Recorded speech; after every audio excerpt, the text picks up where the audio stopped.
Assalamu alaikum mai saurare, barkanka da wannan lokaci da muke ciki.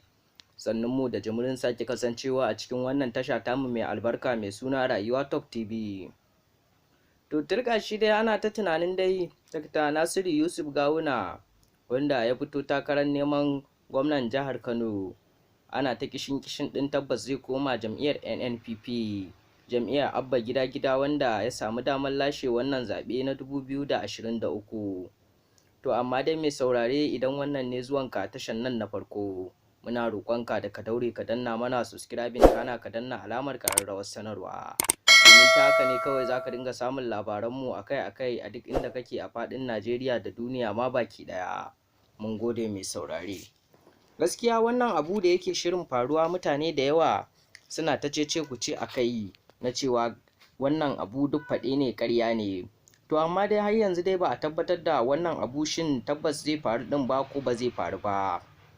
Amma wannan abu tabbas yana shirin faruwa, inda Dr. Nasiru Yusuf Gawuna yake so ya koma jam'iyyar nnpp wacce ta da samu lamar lashe zaben 2023.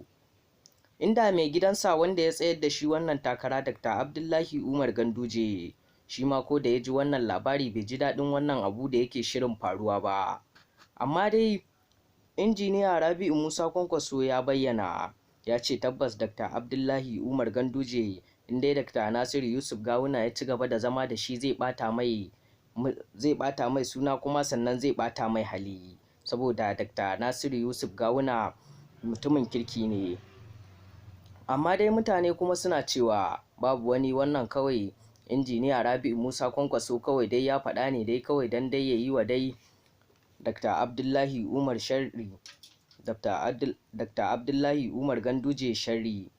To amma dai ba dai wannan ba, mutane kuma suna cewa wannan abu da Dr. Nasiru Yusuf Gawuna zai yi shine abu da ya fi dacewa don a haɗu a gyara jihar Kano gaba ɗaya. Shi kuma injiniya Rabi'u Musa Kwankwaso ya ce ko a da can daman shi tashi shi ba da Dr. Nasiru Yusuf Gawuna shi suke abinsu ba, da Dr.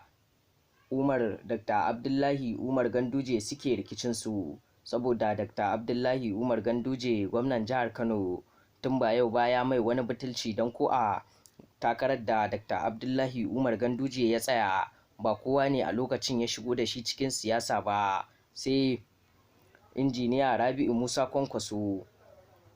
To amma dai wannan abu dai da yake shirin dai faruwa dai, tabbas in dai ya koma jam'iyyar nnpp za su karɓe shi hannu bibbiyu. Amma ana tunanin ko da ya koma wannan jam'iyya ta nnpp ba zai yi tasiri a jam'iyyar ba, sai dai ya fito a mataimakin gwamna.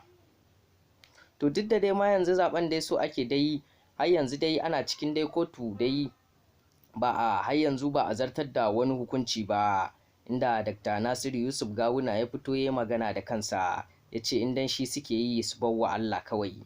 To amma dai mai saurare, ka ci gaba da kasancewa da wannan tasha mai albarka mai suna Rayuwa Top TV.